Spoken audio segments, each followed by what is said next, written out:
Hi friends, ഇന്നത്തെ delicious ഡിഷിലേക്ക് കടക്കും മുമ്പ് ഒരു ഇമ്പോർട്ടൻറ്റ് കാര്യം പറയാനുള്ളത് SBOനെ പറ്റിയാണ്. SBO ഒരു ജെനുവിൻ ആയിട്ടുള്ള വർക്ക് ഫ്രം ഹോം പ്ലാറ്റ്ഫോമാണ്. എല്ലാവർക്കും ഈസി ആയിട്ട് വീട്ടിലിരുന്ന് തന്നെ ചെയ്യാൻ പറ്റുന്ന, ഒരു മൊബൈൽ യൂസ് ചെയ്തുകൊണ്ട് തന്നെ ചെയ്യാൻ പറ്റുന്ന ഒരു വർക്ക് ഫ്രം ഹോം പ്ലാറ്റ്ഫോമാണ് SBO. ഞാൻ കുറേ വർഷങ്ങളായിട്ട് ഓൺലൈൻ പ്ലാറ്റ്ഫോമിൽ വർക്ക് ചെയ്യുന്ന ഒരാളാണ്. അപ്പോൾ എനിക്ക് നിങ്ങൾക്ക് സജസ്റ്റ് ചെയ്യാൻ പറ്റുന്ന ഒരു നല്ലൊരു ഓൺലൈൻ പ്ലാറ്റ്ഫോമാണ് ഈ SBO എന്ന് പറയുന്നത്. കാരണം നമ്മൾ കണ്ടിട്ടുള്ള ഓൺലൈൻ പ്ലാറ്റ്ഫോംസൊക്കെ വളരെ കുറച്ച് നാളെ നിന്നിട്ടുള്ളൂ. പക്ഷേ ഇതെന്ന് പറഞ്ഞാൽ വർഷങ്ങളായിട്ട് ഒരുപാട് ലക്ഷക്കണക്കിന് ആൾക്കാർ വർക്ക് ചെയ്യുന്നൊരു പ്ലാറ്റ്ഫോമാണ്. അപ്പം ഞാൻ തന്നെ ജോയിൻ ചെയ്തിട്ട് ഒരു 2 ഇയേഴ്സായി. അതിന് മുന്നേ സ്റ്റാർട്ട് ചെയ്ത കമ്പനിയാണിത്. അപ്പോൾ അതിന് മുന്നേ കുറേ പേര് വർക്ക് ചെയ്യുന്ന ആൾക്കാരുണ്ട്. അപ്പോൾ ലക്ഷക്കണക്കിന് ആൾക്കാർ വർക്ക് ചെയ്യുന്ന ഒരു ട്രസ്റ്റഡ് പ്ലാറ്റ്ഫോമാണിത്. എല്ലാവരും മാക്സിമം വേഗം തന്നെ SBOയിലേക്ക് ജോയിൻ ചെയ്യുക, ഒരുപാട് ഇൻകം ഏൺ ചെയ്യുക. ഇനി നമുക്ക് വീഡിയോയിലേക്ക് പോവാം. ഇന്ന് ഒരു സ്പെഷ്യൽ റെസിപ്പിയാണ് കാണിക്കുന്നത്. ഉണക്കമീൻ, അതും കായിട്ട ഉണക്കമീൻ എങ്ങനെ വെക്കാം എന്ന് നമുക്ക് നോക്കാം. ഉണക്കമീൻ നന്നായിട്ട് കുതിർത്തെടുക്കുക. അതുപോലെ ഒരു കായും എടുക്കുക. ഏത്തക്ക എടുക്കുന്നതായിരിക്കും കൂടുതൽ നല്ലതും ടേസ്റ്റിയും. ഉണക്കമീൻ കുറച്ച് നേരം വെള്ളത്തിൽ ഇട്ട് കുതിർത്താൽ നമുക്ക് ക്ലീൻ ചെയ്യാൻ വളരെ ഈസി ആയിരിക്കും. ഇനി ചെറിയ കഷ്ണങ്ങളായിട്ട് അരിഞ്ഞെടുക്കുക.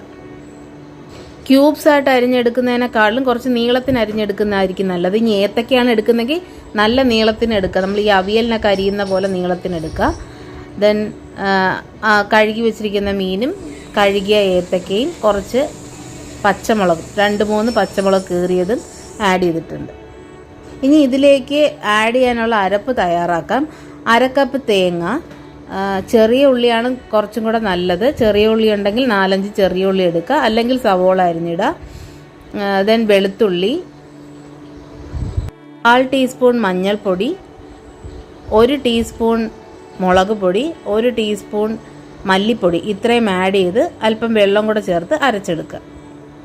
ഈ അരപ്പ് മീനിലേക്ക് ആഡ് ചെയ്യുക. അതുപോലെ കൊച്ചുള്ളിയോ സവോളയോ അരിഞ്ഞത് ആഡ് ചെയ്യുക. ഒരു ചെറിയ കഷ്ണം ഇഞ്ചി കുഞ്ഞായിട്ട് അരിഞ്ഞത് ആഡ് ചെയ്യുക. ദെൻ ഇവിടെ കുടംപുളിയും കൂടെ ആഡ് ചെയ്യുന്നുണ്ട്. ഇത് കുടംപുളി ഇട്ട ഒരു വെറൈറ്റി റെസിപ്പിയാണ് ഇന്നിവിടെ കാണിക്കുന്നത്. അല്ലെങ്കിൽ നോർമൽ വാളംപുളി ആയാലും മതി. വാളംപുളി ആണെങ്കിൽ കുറച്ച് നേരം വെള്ളത്തിലിട്ട് കുതിർത്ത് അത് പിഴിഞ്ഞ് എടുക്കുക. ആ പിഴിഞ്ഞ വെള്ളം ആഡ് ചെയ്യുക. പിന്നെ ഇത് കുക്കാവാനായിട്ട് 1 ഗ്ലാസ് വെള്ളവും കൂടെ ആഡ് ചെയ്യുന്നുണ്ട്. പിന്നെ ഒരു തക്കാളി അരിഞ്ഞതും കൂടെ ആഡ് ചെയ്യുന്നുണ്ട്.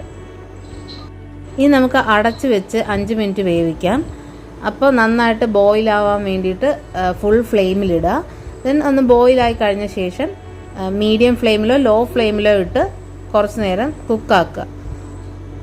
ഗ്രേവി ഒന്ന് സെറ്റായി വരുമ്പോൾ 1 സ്പൂൺ വെളിച്ചെണ്ണയും കൂടെ ഒഴിച്ച് നമുക്ക് ഓഫ് ചെയ്യാം. അപ്പോൾ ഇത്രയേ ഉള്ളൂ ഇന്നത്തെ റെസിപ്പി. എല്ലാവരും ഒന്ന് ട്രൈ ചെയ്ത് നോക്കാം. താങ്ക്